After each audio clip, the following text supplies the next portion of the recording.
योग्यता व क्षमता बोधक, गुण व संख्या बोधक, निम्न में से कोई नहीं, या संख्या व गुण बोधक। तो राइट आंसर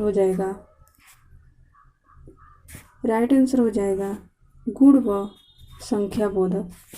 अगला ऑप्शन है, निम्नलिखित में से कौन सा रचनात्मक आकलन के लिए उचित उपकरण नहीं है। और यहाँ पे एक बार देख लेते हैं कि मापन क्या है और मूल्यांकन क्या है। चलिए इसको भी देख लेते हैं।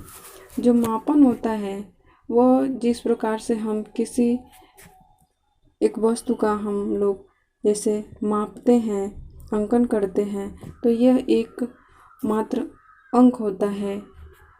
जबकि मूल्यांकन होता है, इसका अर्थ व्यापक होता है, अर्थात मूल्यांकन बड़ा होता है। इसमें बालक का व्यक्तित्व, स्वभाव, कैरेक्टर, उसकी रुचि, तमाम तरह के इसमें इंक्लूड हो जाते हैं। तो मूल्यांकन एक व्यापक है जबकि मापन एक सीमित है।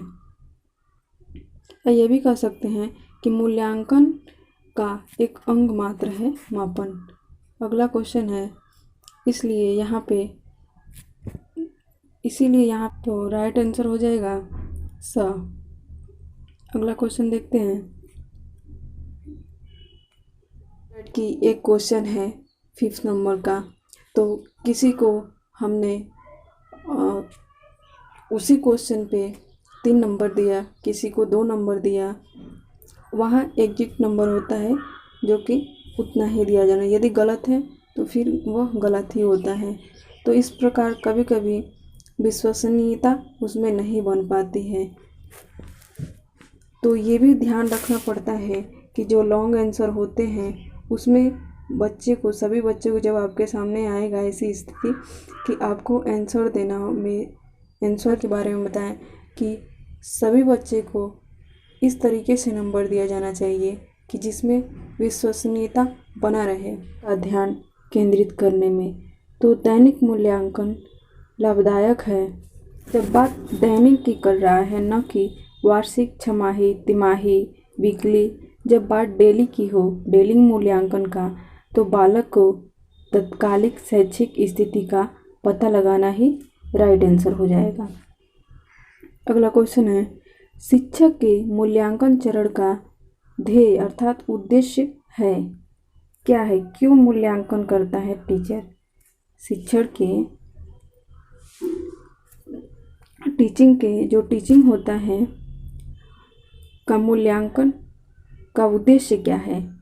अध्यापक की कमियों को। अगला क्वेश्चन है, मूल्यांकन सहायक है।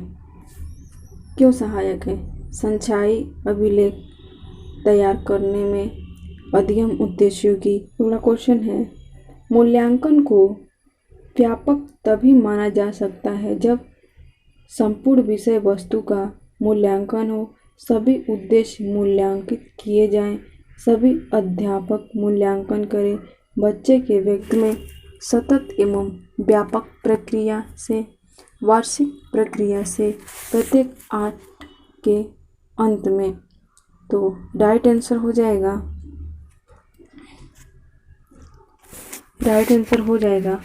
कि वह सतत एवं व्यापक व्यक्तिनिष्ठता के मूल्यांकन क्या है। ऐसा परीक्षण जहां परीक्षक मूल्यांकन अपने ज्ञान के आधार पर करता है। ऐसा मूल्यांकन जहां व्यक्तित्व का प्रभाव महत्वपूर्ण भूमिका अदा करे, विषय वस्तु गौण हो जाए। अगला है ऑप्शन, जब किसी व्यक्ति को सर्वे सर्वा बना दिया जाए। या चौथा ऑप्शन है, किसी विचार को निरपेक्ष दृष्टि के बदले सापेक्ष दृष्टि से देखना। तो आंसर हो जाएगा राइट आंसर, ऐसा मूल्यांकन जहां व्यक्तित्व का प्रभाव महत्वपूर्ण भूमिका अदा करे। और विषय वस्तु गौण हो जाए, अर्थात उसके व्यक्तित्व के बारे में ज़्यादा ध्यान। शिक्षण कौशल की कुल संख्या है 22 प्रकार के, 23 प्रकार के, 24 प्रकार के या 26 प्रकार के। अब बताइए शिक्षण कौशल की कुल संख्या कितनी है?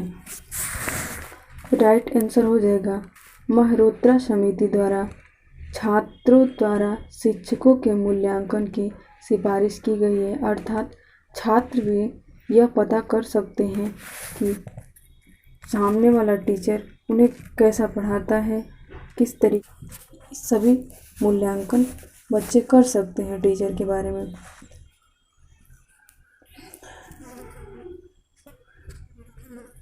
अगला क्वेश्चन है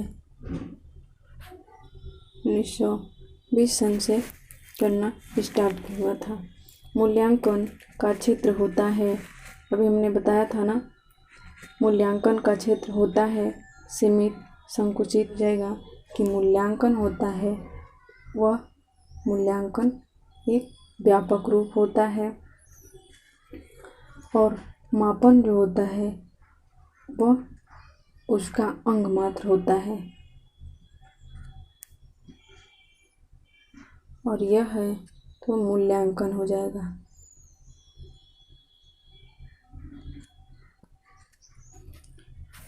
छात्रों द्वारा शिक्षकों का मूल्यांकन आरंभ हुआ, कहाँ आरंभ हुआ था और किस सन में हुआ था?